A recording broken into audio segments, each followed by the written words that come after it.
इनको देखकर ही परेशान हो जाते हैं। एटलीस्ट पढ़ो तो सही। तो इसका करेक्ट आंसर क्या होगा? स्टेटमेंट 1 इनकरेक्ट है एंड स्टेटमेंट 2 बिल्कुल करेक्ट है। तो डी इसका आंसर हो जाएगा। ठीक है।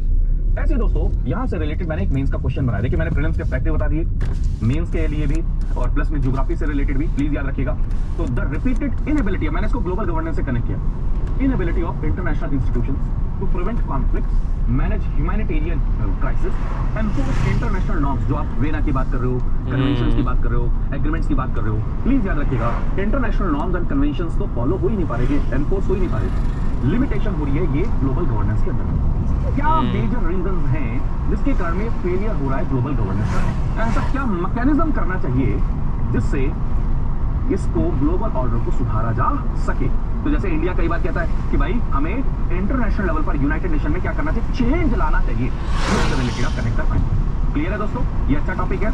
आई थिंक मैंने स्टार्टिंग से लेकर एंड तक इसको कंप्लीट करने की कोशिश करी है। नेक्स्ट टॉपिक और इंपॉर्टेंट है एंड इसको भी ठीक है। नहीं कोई अभी एग्रीमेंट ऐसा नहीं था दोस्त। वेनेजुएला के ऊपर में तो वैसे ही सैंक्शंस थे। फिर क्वेश्चन वही आता है कि सर यूएसए इतना स्ट्रांग क्यों है? मेरे प्यारे दोस्त ट्रस्ट मी, इस समय भी दुनिया के अंदर में जिसके पास में ताकत है उसको हर कोई सरेंडर करता है। आप भले ही आदर्शवादी बातें करते रहिए, आप भले ही प्यार मोहब्बत की बातें करते रहिए, वर्ल्ड भाई माइट को ही मानता है, ताकत को ही मानता है। इस चीज को समझो।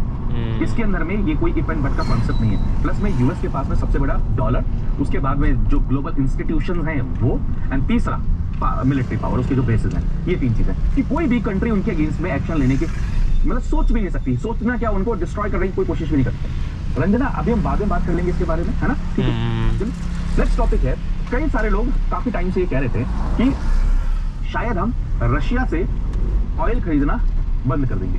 तो हमारे पास में एक डेटा आया है, ठीक है, जहां पर हमें पता चला है कि रशिया से जो हम ऑयल खरीद रहे हैं वो और ज्यादा इंक्रीज हो चुका है। बड़ा अच्छा टॉपिक है ये भी कि अब यहां से इसको ना मैं मेल से ऐसा कनेक्ट करूंगा कि आपको मजा आएगा। तो जरा ध्यान से सुनिए। एक टाइम पर इंडिया रशिया से ऑयल नहीं खरीद रहा था। ये बड़ी इंपॉर्टेंट चीज समझिए। हम रशिया से ऑयल नहीं खरीद रहे थे, ना के बराबर था। हमारे ऑयल पता है कहां से? Saudi Arabia, Qatar and Iran से हमारा ऑयल आता था ज्यादातर। फिर ईरान के ऊपर में सैंक्शंस लगे। जब सैंक्शंस लगे तो हमने क्या किया? हमने कहा अब ऑयल कहां से खरीदें? तो ये रशिया ने हमें ऑफर दिया कि भाई आप कम रेट पर ऑयल खरीद लो, पहली बात। दूसरा उन्होंने कहा कि कम रेट पर ही नहीं, आप रुपये में खरीद लो।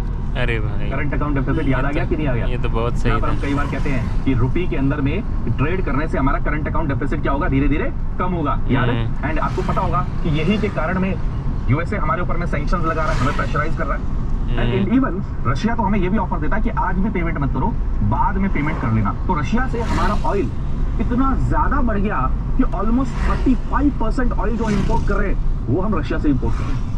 तो आज के टाइम पर सबसे बड़ा जो टॉप सप्लायर है हमें क्रूड ऑयल का, वो कौन है? रशिया। एंड आपने एक चीज नोट करी होगी कि पिछले कुछ टाइम पर हमारा एक्सपोर्ट बढ़ा है। ये वर्ड हम यूज करते हैं। चलो भाई।